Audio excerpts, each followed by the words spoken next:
Saudi अरब और UAE का टकराव बढ़ता ही जा रहा है। जिस तरह से अरब इमारात यानी दुबई ने पूरी दुनिया के मुसलमानों को, यूं कहूं तो सही रहेगा कि पूरी दुनिया को धोखा दिया और इलाके में एक दूसरे इजराइल की तरह उभरा। यमन के अंदर उसने कब्जा करवाने की कोशिश की। सूडान का हाल आपने देखा कि यूएई ने क्या किया। वहीं आपने ये भी देखा कि उसने एक मुल्क के 2 टुकड़े ही करवा दिए। सोमालिया के 2 टुकड़े करवाए, सोमालिया लैंड को चुपके से मान्यता भी दे दी। जहां सब बिल्कुल ठीक था, सब दुनिया देखकर खामोश थी। लेकिन यमन के अंदर जब कब्जा करवाने की कोशिश की तो सऊदी अरब ने अपनी ताकत जरा सी दिखाई और यूएई को पीट पीट कर लाल किया और यूएई को वहां से भागना पड़ा। अब मामला क्या है, चंद तस्वीर आपके सामने है। बहुत बड़ा खुलासा हुआ है। यमन के अंदर यूएई चुपके से खुफिया जेल चला रहा था, अपने विरोधियों को वहीं यमन के अंदर जेल में कैद कर रहा था। ये सऊदी अरब के टीवी चैनल्स ने ब्रॉडकास्ट कर दिया है। यूएई इलाके में क्या क्या कर रहा था उसका खुलासा होना शुरू हो चुका है। ये कौन से लोग थे जिन्हें यूएई यमन में जेल में रख रहा था? किसके कहने पर? इजराइल के कहने पर कर रहा था ये यूएई। कई तरह के बड़े सवाल खड़े हो गए हैं और दुनिया को ये समझ में नहीं आ रहा है कि किसी दूसरे मुल्क में चुपके से यूएई जेल कैसे चला रहा था और इसका मकसद क्या था। लेकिन दोस्तों, जो कांड यूएई के सामने आए हैं, इससे सऊदी अरब बौखला गया है। सऊदी अरब ने धमकी दी है कि जो यूएई ने ये सब इतना कुछ किया है, याद रखे यूएई, याद रखे दुबई, हम खामोश नहीं बैठेंगे, हम पूरी ताकत से जवाब देंगे। दोस्तों, एक बार फिर से ऐसी घटना हो चुकी है अब ये, इसके बाद कि अब सऊदी अरब यूएई के बीच में टकराव एक एक कदम और आगे बढ़ गया है और तमाम गलतियां यूएई की सामने आ रही हैं। इजराइल की ही एक ह्यूमन राइट ऑर्गेनाइजेशन है ब'तसेलेम नाम की, उसने खुद लिखा है और वो जो लिखा है मैं आपको दिखा रहा हूँ। Living hell, the Israeli prison system as a network of torture camps. इसने अपनी पूरी वेबसाइट पर खुले में लिख दिया है। ये इजराइल की ही ह्यूमन राइट एजेंसी है। लिखा है कि ऐसा ऐसा उनके साथ टॉर्चर हो रहा है जो बयान नहीं किया जा सकता। जो फिलिस्तीनी इजराइल की जेल में हैं, उनके साथ ऐसा ऐसा असॉल्ट हो रहा है, ऐसा ऐसा काम हो रहा है जिसे इनह्यूमन ही कहेंगे और उनकी हालत बद से बदतर है। वहीं दोस्तों, गाजा में इजराइल लगातार फिलिस्तीनियों के घर तोड़ता हुआ नजर आ रहा है।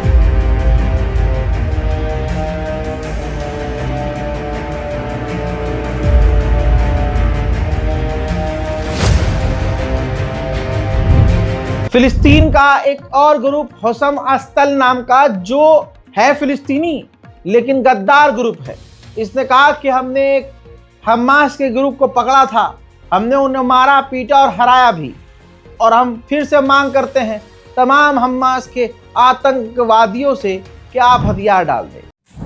अस्सलाम वालेकुम वरहमतुल्लाहि वबरकातुहू। कमा वअदनाकुम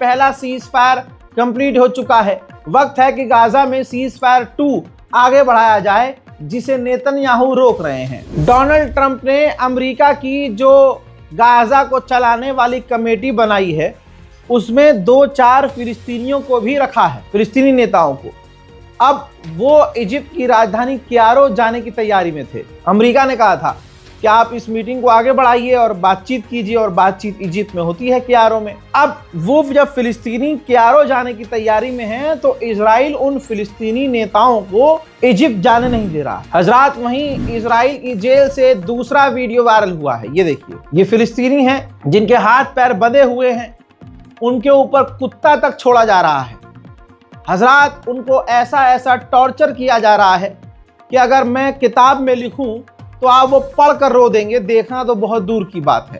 ये तस्वीर सामने आने के बाद पूरी दुनिया इजराइल पर थूक रही है कि इजराइल ऐसे गैर इंसानी काम कैसे कर सकता है। हजरात मोहतरम, रिपोर्ट के मुताबिक अब तक 2023 से अब तक 84 फिलिस्तीनी जेल के अंदर इजराइल की तड़पा कर कत्ल कर दिए गए। गाजा के हालात बदतरीन हैं, ठंड ने भी वहां मुसीबत ढाई हुई है।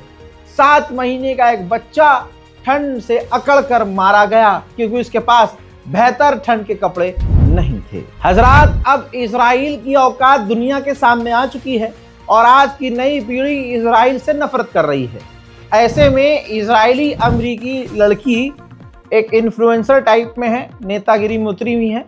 इन्होंने इजराइल की तारीफ में कहा है अमेरिका में कि आज की जो अमेरिका की नई जनरेशन है उसे समझ में नहीं आ रहा है कि इजराइल हमारे लिए कितना ज़रूरी है। सो हमें आज ज़रूरत है कि सोशल मीडिया के ज़रिए, मीडिया के ज़रिए अमेरिकी नौजवानों को समझाया जाए कि इजराइल इन अमरीकियों के लिए कितना ज़रूरी है। इजराइल पूरी दुनिया में नंगा हो चुका है और उसके सबूत दुनिया खुद देख रही है। फॉर एग्जाम्पल, गाजा के अंदर जो नौजवान फुटबॉल मैदान में खेल रहे हैं तो इजराइल ड्रोन के जरिए इजराइल उनके ऊपर फायरिंग कर रहा है निहत्तों पर। देखिए,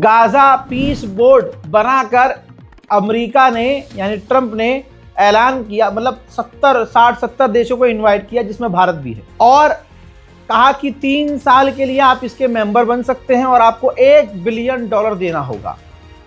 सबसे पहले फ्रांस ने मना कर दिया। पत्रकार ने पूछा ट्रंप से कि जब फ्रांस ने तो मना कर दिया, आप क्या करोगे? तो डोनाल्ड ट्रंप ने कहा मैं उसकी वाइन पर 200% टैरिफ लगाऊंगा, फिर वो अपने आप आएगा। धमकी देख रहे हैं आप, धमकी। फिर ट्रंप ने कहा आना पड़ेगा, यानी ट्रंप को हर देश से $1 बिलियन निचोड़ना है, ट्रंप को छीनना है। देखते रहो, जितने लंबे समय तक ट्रंप राष्ट्रपति रहेगा बेड़ा गर्क वो दुनिया का ऐसे ही करेगा। अब दोस्तों, खबर यह है कि यूएई राजी हो गया है कि इस ट्रंप के प्लान में पैसा ही तो देना है, यूएई के पास खूब पैसा है तो हम पैसा दे देंगे और शामिल हो जाएंगे। बर्तानिया ने मना कर दिया है, ब्रिटेन ने कह दिया कि हम इस टीम में शामिल नहीं होंगे। वहीं बता दूं कि यूरोप के देश भी इस ग्रुप में शामिल होने से इनकार कर रहे हैं।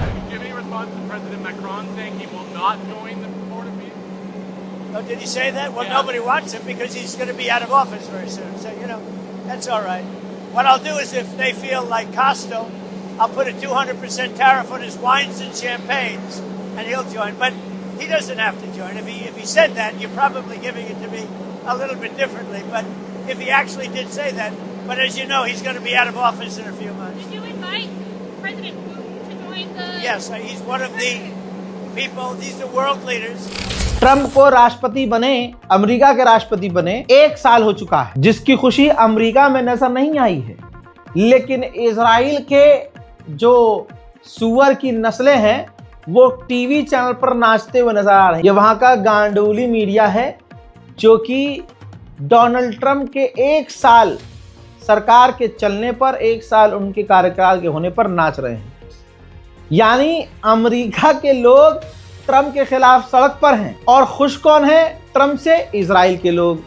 यानी डोनाल्ड ट्रंप इजराइल के लिए काम कर रहा है, यहूदियों के लिए काम कर रहा है, अमरीकियों के लिए नहीं। वहीं आखिरकार जेरूशलम के अंदर UNRWA का जो दफ्तर था, ह्यूमन राइट की बातें पेलता है, ईरान का नाम आता है तो इजराइल, लेकिन अपने ही इलाके में जेरूशलम में UNRWA के दफ्तर को इजराइल ने तोड़ दिया।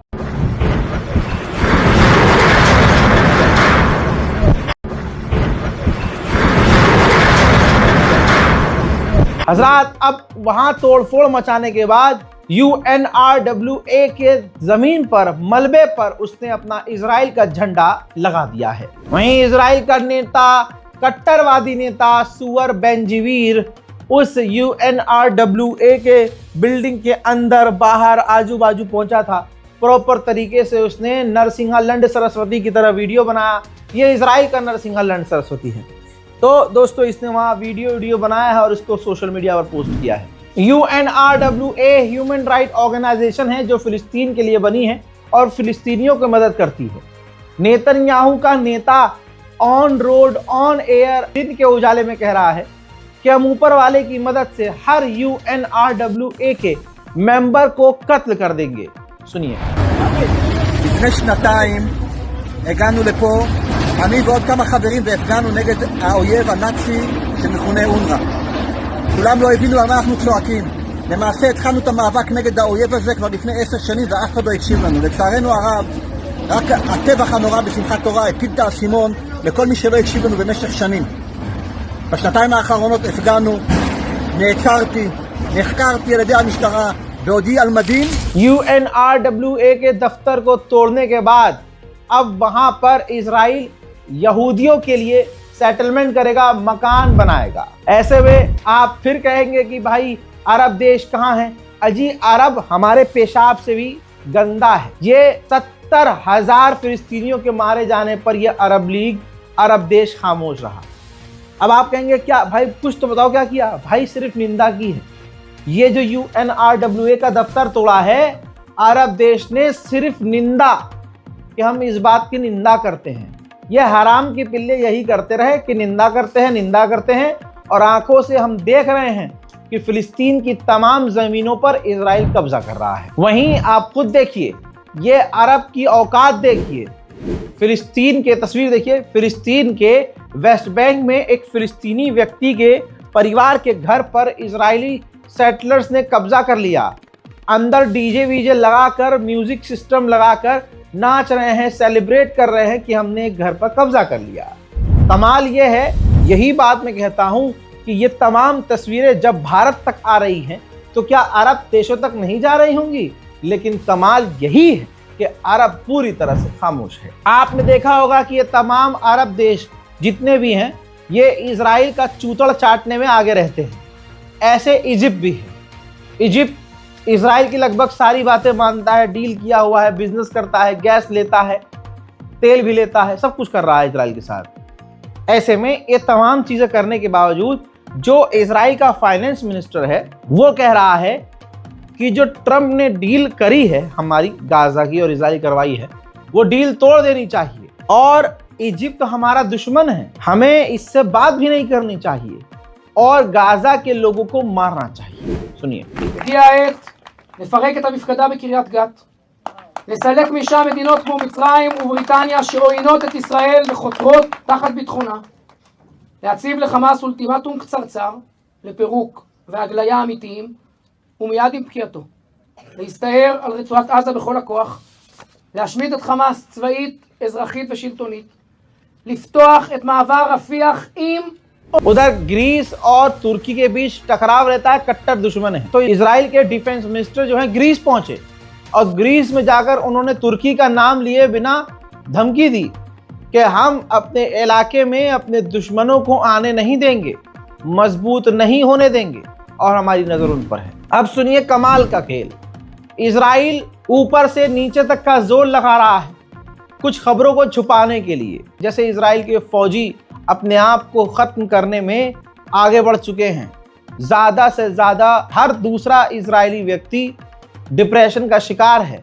अल्लाह का अजाब सब पर आ रहा है और ऐसे में जीडीपी इजराइल की तेजी से गिरी है, गुर्बत बढ़ी है। इजराइल के लोग इजराइल आने के बजाय इजराइल से बाहर ज़्यादा भागे हैं, वो भी परमानेंट। अब एक नया कांड सुनिए, रिपोर्ट आपकी स्क्रीन पर मौजूद है। इजराइल का एग्रीकल्चर जो ट्रेड था वो पूरी तरह से 100% ज़मीन पर गिर चुका है। यानी जो खाने पीने का सामान, खेतीबाड़ी का सामान, अनाज जो भी इजराइल एक्सपोर्ट करता था वो बिल्कुल कोलैप्स हो चुका है।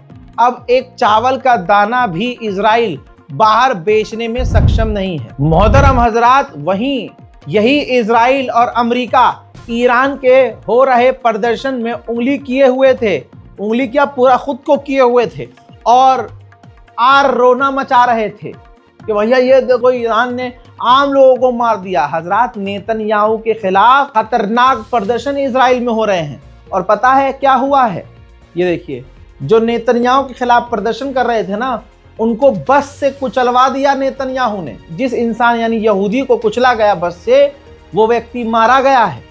नेतन्याहू के घर के अंदर भी कल की तारीख में यह हुआ है, घर के अंदर नेतन्याहू के घुसने की कोशिश की।